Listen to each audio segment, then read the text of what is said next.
week on One Day Leader, the contestants look at the importance of having a recreational facility in our communities. They will then move on to also create a recreational space in Kaya Sands.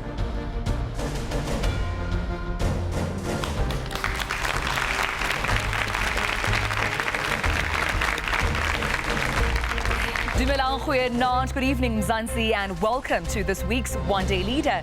My name is Tumelong Mututwane, and we're coming to you from our SABC's Henley studios in Auckland Park, Johannesburg. Now, according to research, the involvement in leisure in a person's adolescent years shapes the behavior and attitudes that lead to more permanent patterns in later life. Now, for most people, being in a recreational space is about leisure, and it's an opportunity to practice things that are outside their regular work. But for some, such as sports people and artists, what they practice in a recreational space or hobby adds up, of course, becoming their job. And according to cornerbook.com, there are physical, social, environmental, as well as economic advantages to having a recreational space within a community. Now, they see children's play as essential to the human development process, providing positive lifestyle choices and alternatives to self-destructive behavior.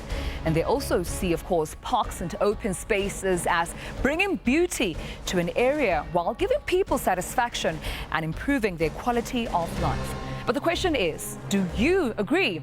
Please visit our Facebook page. We are One Day Leader SA. And of course, to leave your comments on the topic, you can also visit our Twitter account, which is @OneDayLeader. And don't forget to hashtag One Day Leader. Now, our 6 chosen contestants each have a unique vision for South Africa, and they are eager to share it with you. We'll start, of course, this one. Of course, our vision statement with leader number 1. His name is Zarif Minty. Perfect. I envision a country where every young person can network, self-brand and commercialize themselves. I envision a country where we push entrepreneurship and stimulate economic growth so that every young person moves from being a job seeker and a job finder to a job creator. Thank you so much, leader number 1. Well, let's move on now to our next leader. Her name is Natasha Sisek.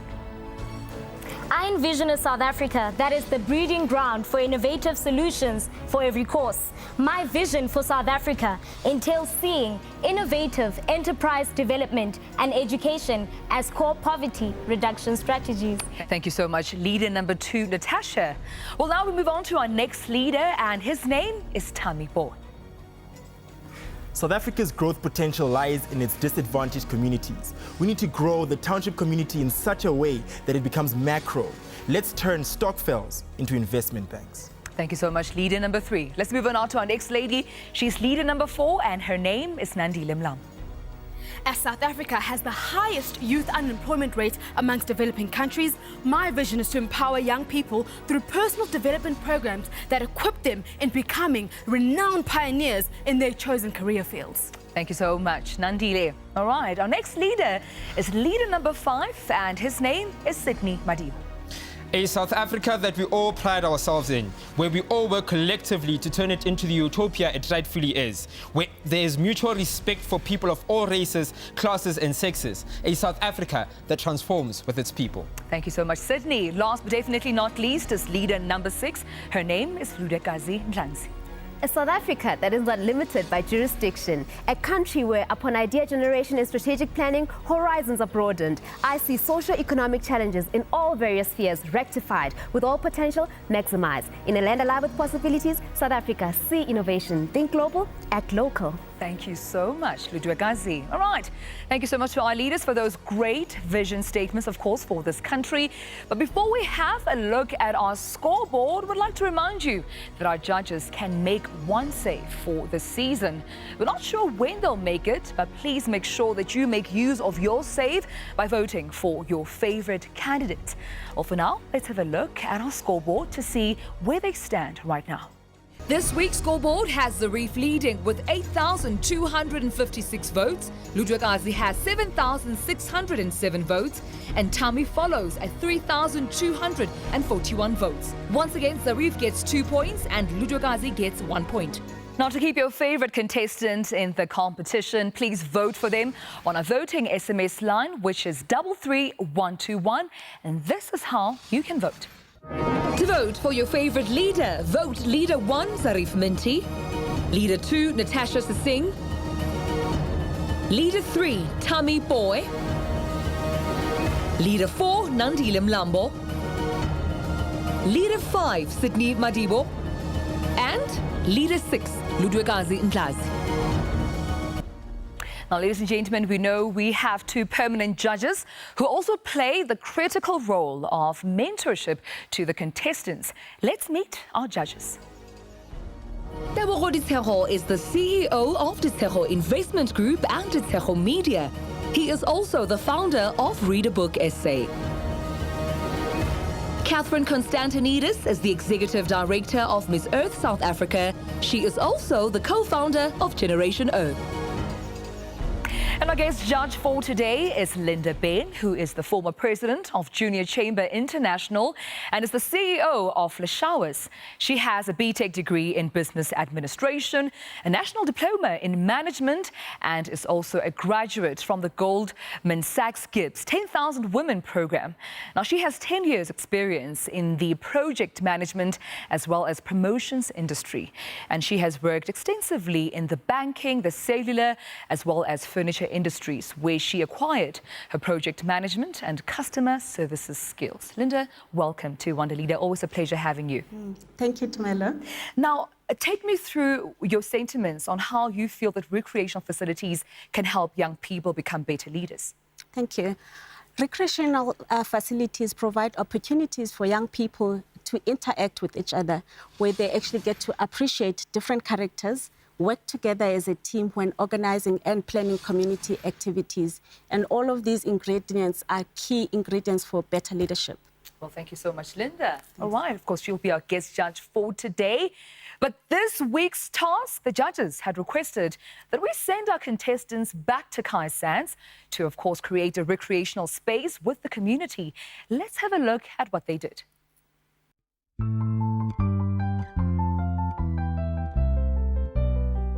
Domination ke ntho e tshosang vele mara ke ntho e le re tshwantse re accept hore tlo etsahala. Bekuthiwa ngiyahamba kungaba buhlungu ngiyaphatheka kabi kodwa at the same time ngingajabula ngoba khona ingxenye yami esengidlalile as umholi. Good morning, leaders. I see 5 out of 6 leaders. Where is Natasha? Natasha has another exam to write today, so she'll be joining us later. Now, leaders, this is the second time that Natasha is not here for your task. What are you doing about that? I mean, we all work as a team, so if she can't make it to a task during the day, she always works on the ground work, she does phone calls from where she is, so she always puts in extra work. All right, leaders. Well, today's task focuses on recreational facilities. You will have to create a recreational facility in the community of Kai Sands informal settlements where young people can relax and children can play. Now, the critical pillar here that we're judging you on is influence. So not only will you have to work with the community of Kai Sands to identify this space, but you will have to provide it. Another key aspect here is that you'll have to also identify and engage with key stakeholders who will make this a reality. Understood? And your leader for this task is Zarif. You are responsible for ensuring the smooth running of this task. I'm excited.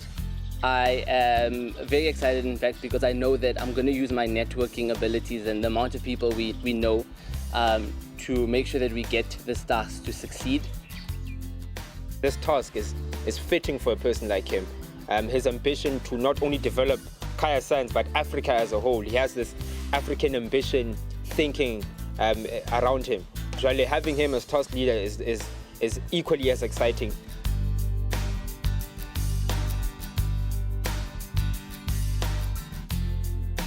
We're here at Kaya Sands. We're just here at the crash. We're going to meet up with all the community leaders, with Mama Pule. We just want to sit down and discuss with them, what do they think is the most important section of Kaya Sands that needs to be cleaned up first for us to actually move forward and implement what we want to implement. We can't go and decide things from being at home, whatever. We need to be on the ground and decide exactly what they want, look at their needs and then sort it out and satisfy that. So we just came to speak to you guys. We're actually planning on doing a cleanup drive tomorrow. What hotel ka cleaner toti e around hona mona contestants. So tshotse re etse go re tshwantse re fitle to a particular location re thole re qala ka go koloma ka yona that place ne. And but before re etsa jwalo re identify area mara hape re thole batho ba nka re thusa for the next day. I think there is a spot how can at the entrance wa bona mo le mo go tletseng matlakala teng mo ngena je putmus lapha la uzo thola bokulahlele udoti yonke into. I think it can be a first spot to cleaning. Situation here is so difficult, and it's so difficult for us even to do the campaign of cleaning. But through your help, through your assistant, I think we can reach somewhere. Okay, thank you. Okay.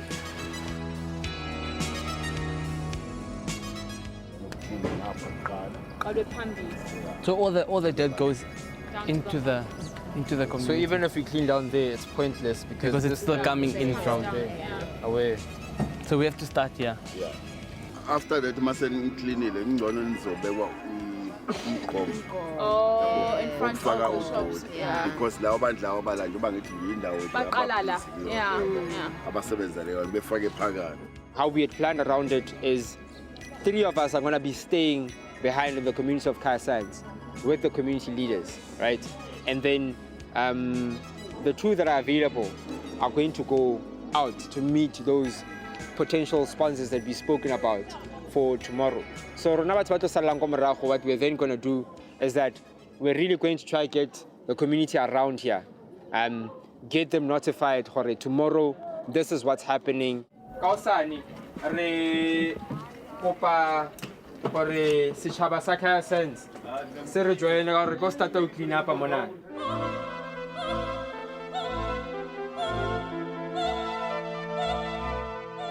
It's going.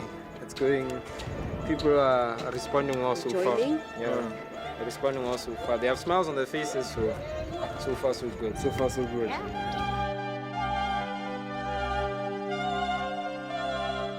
Our meeting at Pick It Up was so successful. You know, it was a phenomenal meeting. We got everything that we needed. We got, we got plastic bags, we got recyclable bins, we got trucks, and we got all of this available to us for tomorrow for our cleaning drive.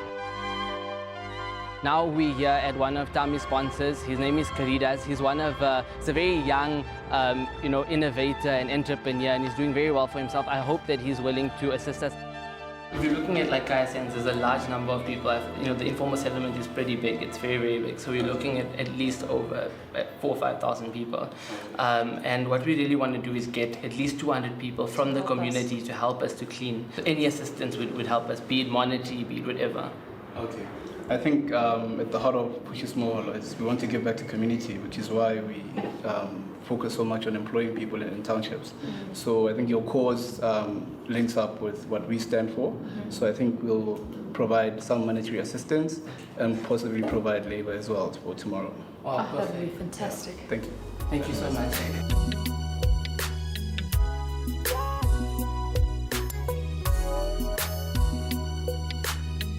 Njoba sesikhona manje njoba nibona sesiqedile ukukhuluma noKabelo inyama basically ukudla nje for kusasa okufida abantu sesinako konke lokho.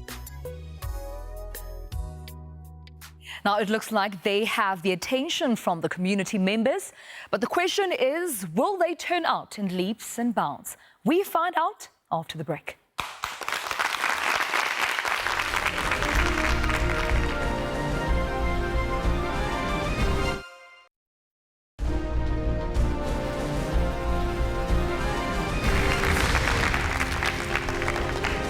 Hello again, you're watching One Day Leader, and thank you so much for joining us. Now, our contestants this week are dealing with the issue of recreational facilities. They were sent back to Contestants, where, of course, they worked with the community to clean a dump and create a recreational space. Not an easy task, but this forms part of their legacy project for the season. So let's have a look if they got the assistance that they were looking for earlier on.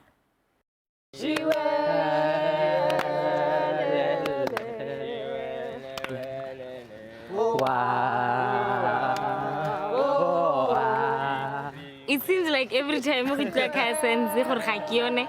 Mar ke no ke tlile ba gaetso. Ke tlile bile go koloma ke wa street wa bona gore ya nong ke bon ke role di take ke ready. Ke tle ka lone le tsatsi le re koloma kae. So today it's all about just implementation, getting the community involved. As you can, there's a whole land dump behind us. We're going to clean it up. Pick It Up came through. They came through with a TLB truck. They came through with 2 10-ton trucks.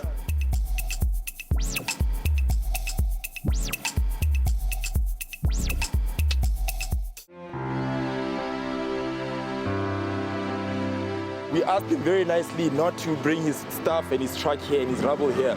And that's something we're going to continuously do throughout the day, because it doesn't help us cleaning this place and they come back and illegally dump, right?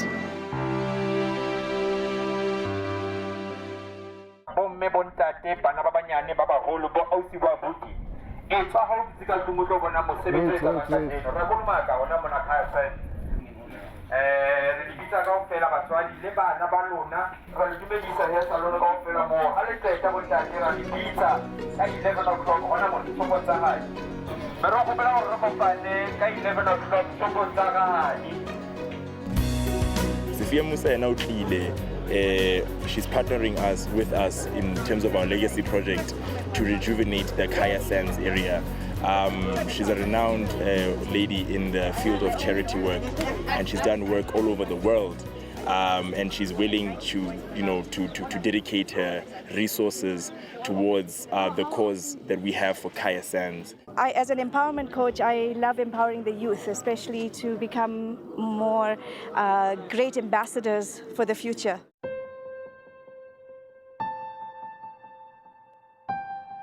Izolo singene door to door, and we got about over 30 people enthusiastic bevuya besithi bazosjoin, and not even more than 50, not even more than, okay, maybe more than 20, just slightly above 20 abantu abafikileyo. And abayingeni really, they're not interested in cleaning. I think the one thing that we need to understand is that we can't be here on our first occasion and expect people to actually come in. The community won't just assist us that easily. We were speaking to one of the ladies, and she says you have to come over, a second time, a third time before the community starts trusting you.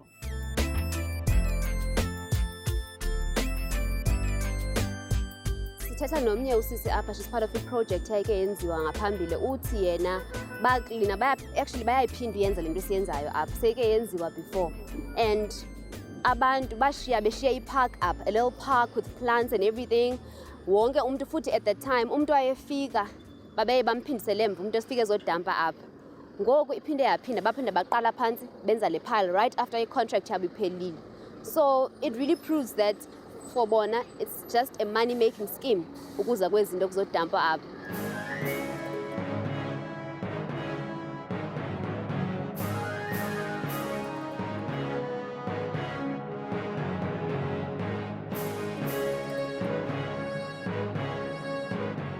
Really, I appreciate the progress so far, and we just want to make sure we complete the task completely, make sure we clean the area, everyone's happy, we have a new mindset moving forward. I was so proud of them. I was so impressed that if this is the quality of our future from South Africa, there's more than hope.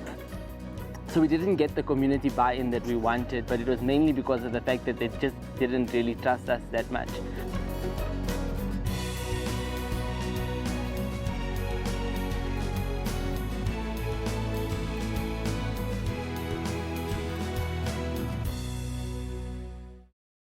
Well, we saw some of the rights that our contestants spoke about in the last assignment at Kaya Sands. They're brave, I'm not. Okay, now after the break, we talk to them about that experience, and then we get into our debate for this week. Don't you go anywhere.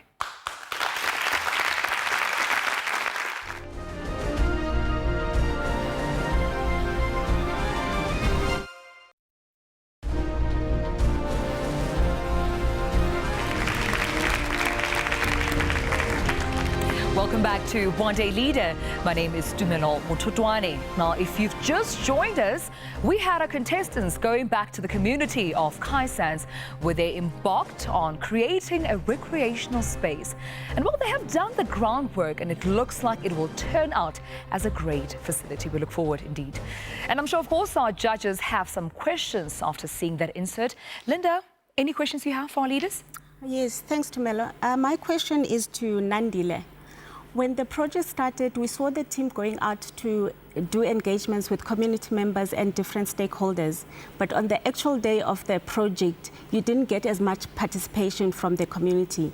In your view, why do you think this is? Ma'am, when we got there on the day of the cleanup drive, the community wasn't interested because they don't know really who we are, even though we have introduced ourselves to say, what we're here for. But we really just needed more buy-in, and I think that can only happen over time. So it's a case of trust. That is why. Yes. Thank you so much, Nandile. Catherine? Zarif, as the leader of this specific task, what do you feel were the most impactful recreational facilities that you had access to or visited when you were growing up? I think more in relation to your sporting aspects, in relation to that kind of recreational facilities. Mainly because of the fact that it teaches you so many different, life lessons and valuable morals as well. Like, for example, the idea of, social interaction, physical development, growth. Unfortunately, at Kaisans, it can't happen immediately, mainly because of the fact that there's so much of waste there. So, obviously, we first need to clean up that area, and then from there, moving forward, we can then create a recreational center for them. Yes. All right. Thank you so much, Zarif. Deborah? My question is for Mr. Tammy Boy. Using your experiences in Randfontein in the West Rand, in terms of creating recreational facilities, how do you think you can use that to improve the community of Kaisans? I think from my experience in the West Rand, I saw, for example, how soccer teams created like a very conducive environment for people to start interacting with one another, right? So I think the one thing that I would do from my perspective is that I will inculcate a culture where people are actually starting up soccer teams, those kinds of things, right? Creating a competitive space so children can actually compete and excel, because that's what makes, children grow and develop in that particular situation. Okay. Thank you so much, judges. Thank you so much, leaders. Well, we're now ready for our very first debate. But the question we're asking our candidates this week is, how can sports and recreation facilities in the townships combat youth-related social ills? And before we go ahead, here are the rules of debate. Every leader has a set of instructions and disciplines to live by. These are the rules for the one-day leader debates. You have 30 seconds to state your vision statement, 60 seconds for the opponent to challenge, and 30 seconds to conclude your debate. And our very first debate is between Leader 3, Tammy Poe, and Leader 1, Zarif Minty. We'll start this one with Leader 1. Your 30 seconds begin now. Perfect. Sports and recreational facilities directly reduce crime, drug, and teenage pregnancy in South Africa. However, the main issue in South Africa is that we do not spend enough on infrastructure development and growth, mainly because of the fact that's why we have such high crime rates in South Africa. According to the summary budget of the Department of Sports and Recreation, we have an allocation of 706 million this year, of which only 11.6 is being spent on infrastructure development. Now, clearly, this means that we need to spend more on infrastructure development. Leader 3 debate. So, what about communities like Kaisans that actually don't have, the most basic needs, like housing, like electricity? How are you going to inculcate a culture or infrastructure of recreation in that situation? Tammy, the question was based on how can recreational facilities assist us with crime and pregnancy, not looking at other solutions. I agree with you that there's other solutions. We have to create housing, but we also need to look at recreation. No, but my question is, given the fact that there's no basic needs in certain communities, how do you then move on to the need of recreation, and how do you justify that? Okay, so what I'm saying is we need to do this. This is the example I'm trying to push through. So in South Africa, we have 706 million rand available this year for sports and recreation. However, only 11.6 million is being spent on infrastructure development.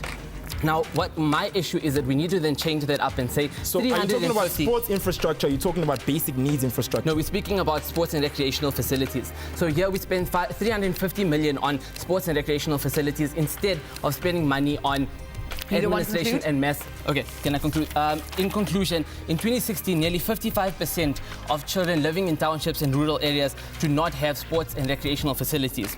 This is extremely unfair, mainly because of the fact that there's important lessons being learned from sports and recreational facilities, like, for example, self-knowledge, self-esteem, skills acquisition, leadership roles, physical and development in that sense. So therefore, we need to spend more money on infrastructure. More infrastructure equals less crime in South Africa. Thank you so much, Leader 1. All right, moving on now to our next debate. Leader 3, your 30 seconds to give us your vision statement. Begin now. So we see that problems like substance abuse and violence are because the youth are not occupied. And what recreation does is that it creates a structure to occupy the youth. But we need to improve this two ways. Firstly, we need to use sports to improve communities deliberately. The Mitari Youth Sports Association in Kenya employs 14,000 members of the youth in order to clean rubbish heaps in slum communities in Nairobi and to actually create space for playing. This means that this kind of environment doesn't only create recreation. Look, I agree with you, Tami. We should actually spend time making sure that the facilities, that they also teach people skills as well. That's very important. But the most important thing is, in South Africa, we have a problem with infrastructure growth and maintenance. So in that sense, in rural areas, there's no infrastructure available. Good, right? Wait, I'm talking about instances, yeah? Let me complete my question. So what I'm saying is, in South Africa, we don't have infrastructure growth and development. We don't have enough in the rural areas. That's why the crime rates are so high. Good. So what we need I'm talking about an instance where we actually, in cases where we actually don't have that kind of infrastructure,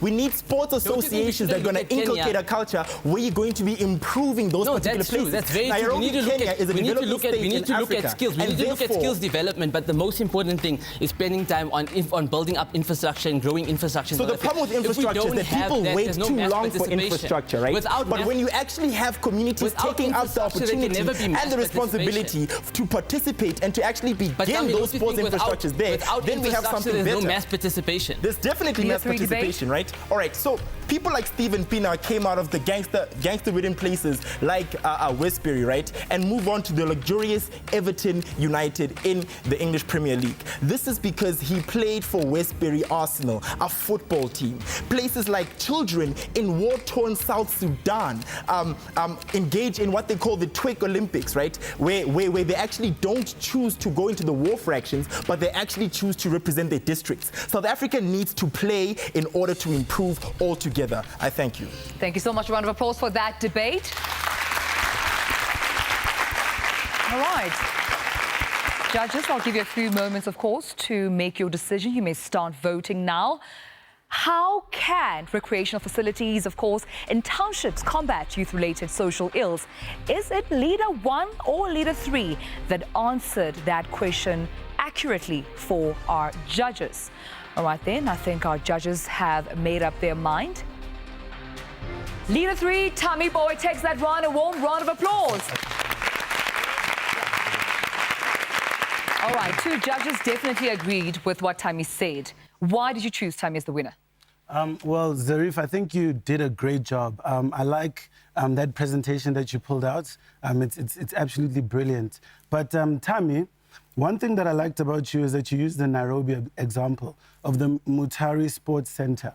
And that makes it more realistic. And I think that you did your research very well. The 350 million is not enough for me, Zarif. If you look at the World Cup, we spent over 18 billion. So we need much more than 350 million to build infrastructure in disadvantaged communities.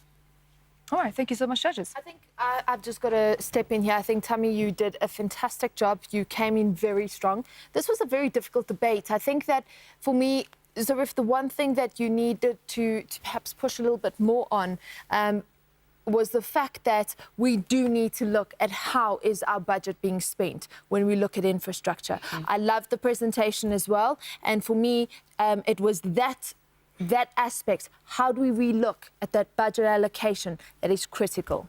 All right, thank you so much, judges. Congratulations, Tami, for taking that round. Now, that was our very first debate on recreational facilities, and we have two more on the other side of the break. Don't you go anywhere.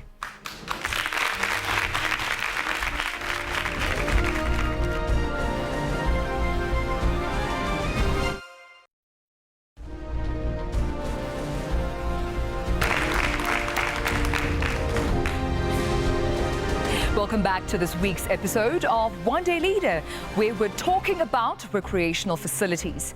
Now, our debate topic for this week is, how can sports and recreation facilities in the townships combat youth-related social ills?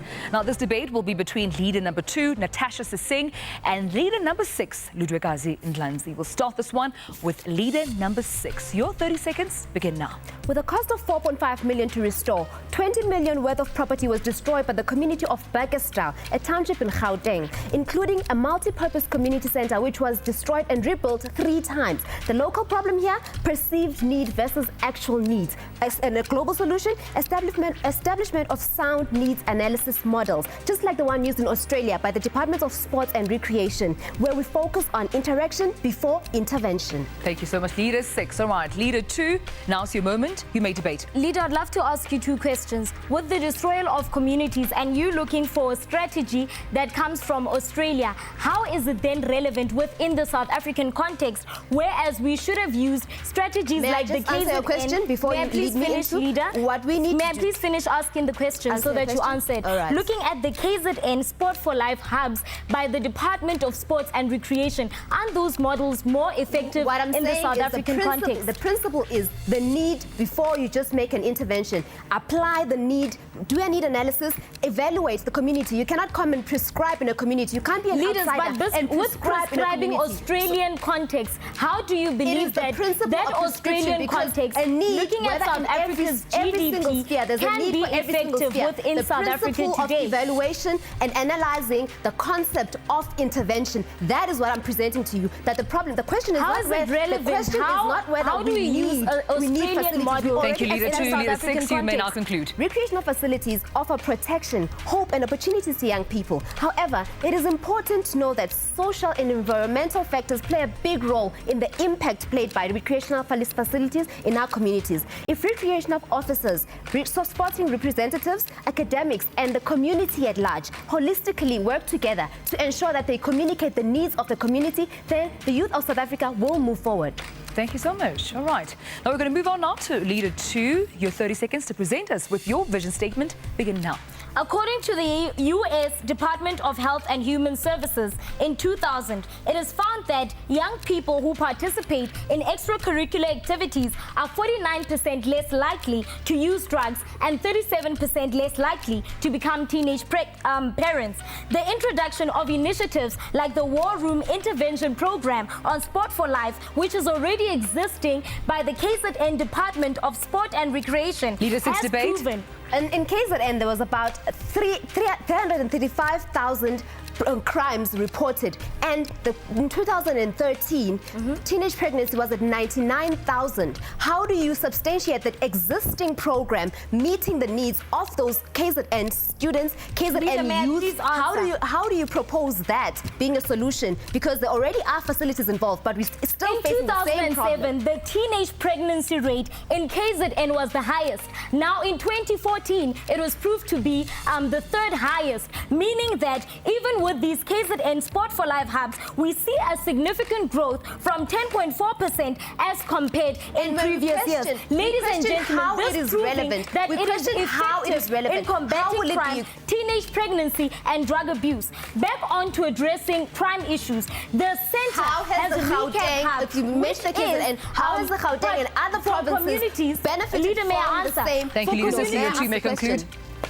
And then the KZN Sport for Life recreational centers aim to also benefit 40,000 young people as it brings in an element of 190 job creations. It also looks at talent identification models, and it has proven through statistics that rates have been decreased in crime and teenage pregnancy. In the words of Nelson Mandela, sports has the power to change the world. Thank you so much, leaders. A round of applause for that debate. Wow, heated. Judges, this is your moment now to deliberate and decide. Is it leader 2, Natasha, or leader 6, Ludwikazi? And while the judges, of course, make their deliberation, I'm giving you an opportunity to also vote for your favorite contestant. SMS their leader number to the number 33121. Who impressed you? How can recreational facilities, of course, combat youth-related social ills in South Africa? Is it leader 2 or Leader 6? All right, our judges, have you voted? Let's find out who took that round.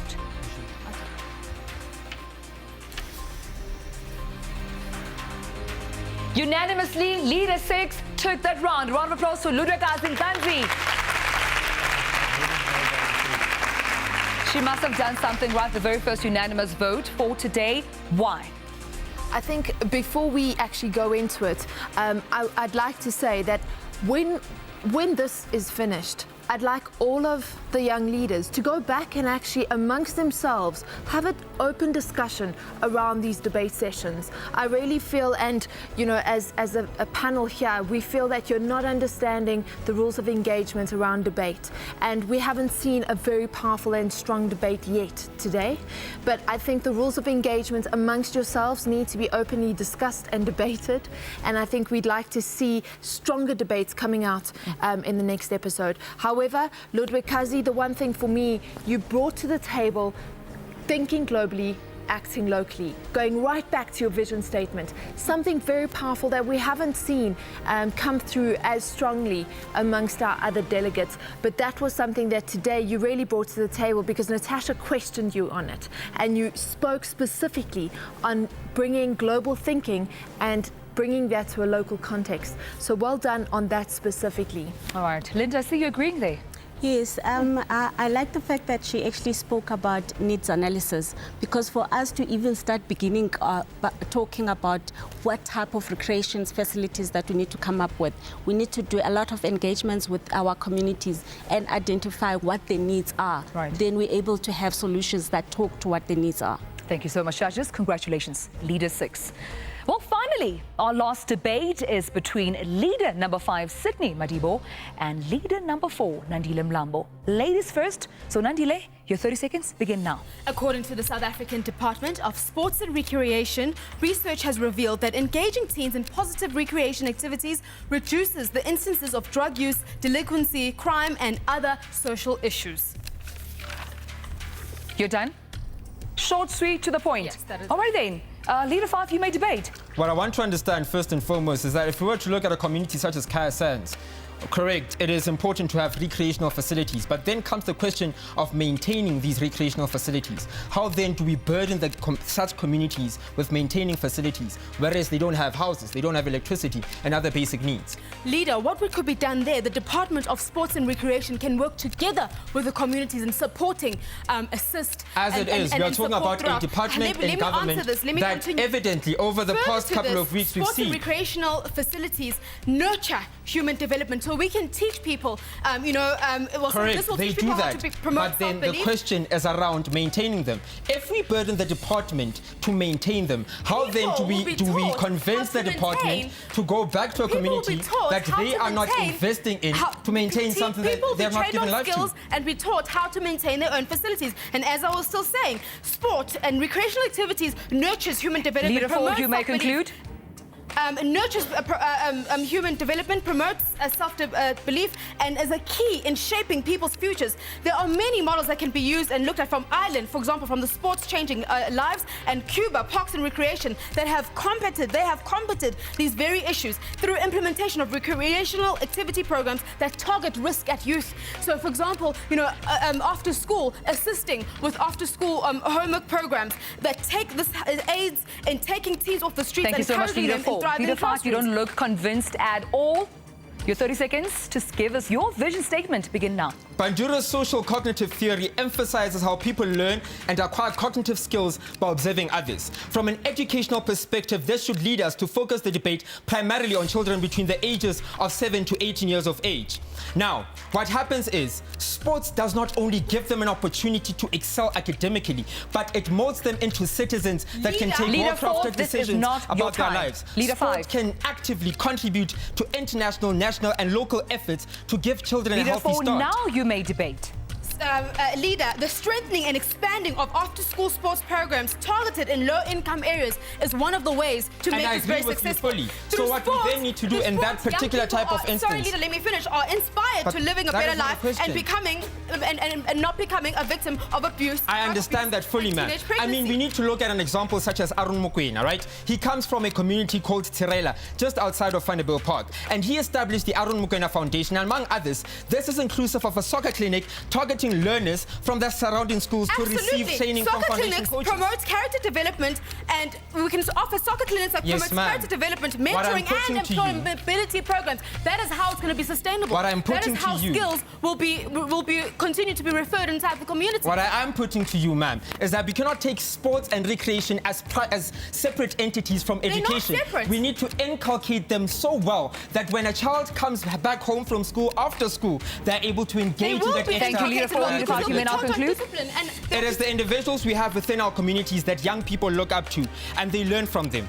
If the idea of a role model to a child kokasi is a tycoon that sells drugs, or a girl that falls pregnant to get grant money, a debater that comes from One Day Leader and is from that gasi should use the existing hall and the podium as a recreational facility. Think about the many lives that will be impacted by the Caster Semenya Foundation and how she takes young athletes and trains them herself. Now, these are people that are coming from disadvantaged communities. Even if there are no Thank you so much, Leader. A round of applause for that debate.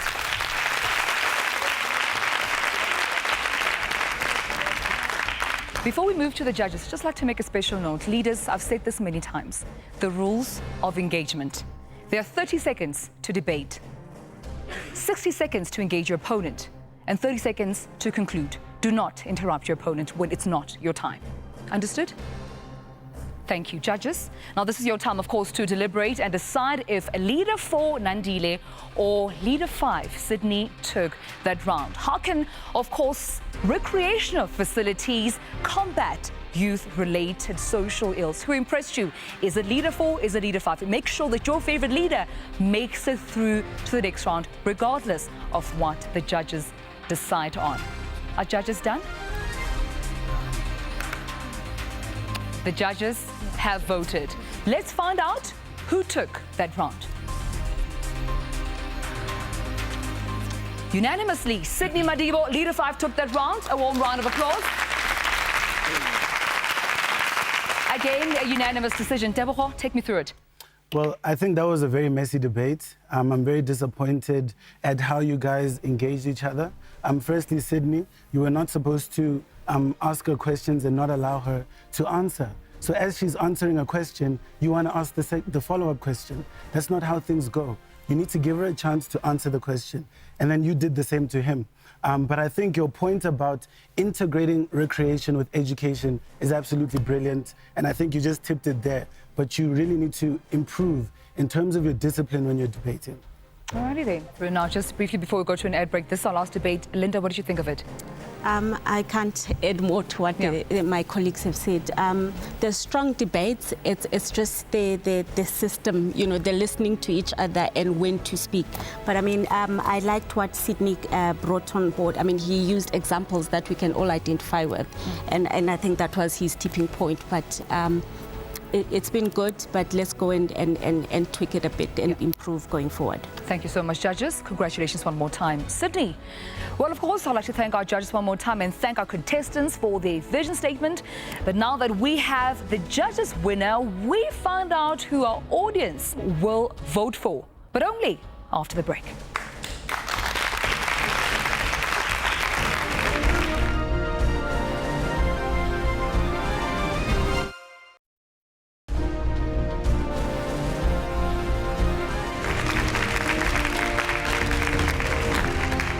Welcome back to One Day Leader. Now, we're about to announce the winner of this episode, but not before, of course, we get the audience to also vote and express their views. Now, I understand that we have a lady who has a question. Please kindly say your name and direct your question to whomever leader that you want. My name is Gwendoline Mutlalepule Mncube, and my question is for leader number 1. We have a problem. People come to our communities and offer help and then they disappear. So what do you think is a solution that it's sustainable? People come and offer help in sports and then they disappear. So what do you think is a solution to sustain. That the issue is actually, in fact, there's nothing that really can regulate individuals, for example, to come through and obviously consistently be sustainable in a project. Maybe we could also look at, however, we could look at maybe like getting the private sector involved, where you have a contact or you use a CSI project initiative where they guarantee to come through and make sure that they complete the project until end. So using a CSI initiative or, maybe a contractual concept might be a better option in that sense. All right. Yeah. Thank you so much, Leader One. Thank you so much to our audience member for that question. Now is the time where you also get to be the judge. Who impressed you in our top 3? Is it leader number 3, Thami Powe? Is it leader 5, Sydney Madibo? Or leader 6, Ludwikazi Ndlazi? You may start voting now. Now, as our audience members make their decision of who impressed them out of our overall top 3 leaders, I'd like to encourage you at home to also be a leader. SMS your favorite leader's number. Leader 3, leader 5, leader 4, leader 1, leader 2, leader 6, whomever that you like, to the number 33121, and make sure that they advance to the next round of our competition. All right, I understand that you have all made your decision. Let's find out who impressed our audience members. And again, we have Ludwikazi, leader number 6, who impressed our audience members. A round of applause. Congratulations. Ludwikazi, again, you have captivated our audience hearts. What do you have to say about that? Thank you so much. I just want to say that in respect to with all the feedback that we received today, I think more than anything, we need to go back to the drawing board, all of us as the leaders, and just focus on being better and improving and making sure that it's all about the community. Absolutely. Thank you so much, and congratulations to you, Ludwikazi. And now, let's take a look at the episode scoreboard. In the final scoreboard for this week, Ludwikazi leads with 18 points, Zarif follows with 14 points, Natasha is on 11 points, Sydney follows with 9 points, Thami is still on 5 points, and Nandile is on 2 points. Well, there you have it, ladies and gentlemen. Once again, we'd like to, of course, thank all our contestants for their compelling vision. And thanks to, of course, our judges, our audience members, and to you at home for joining us this week. Do join us next week when we deal with body image and healthy eating habits. But in the words of Amit Kalantri, entertainment is temporary happiness, but the real happiness is permanent entertainment. Find your passion this week, leaders. And from myself, Tumelo Mototwane, and the rest of the One Day Leader team, we'll see you next week. Goodbye.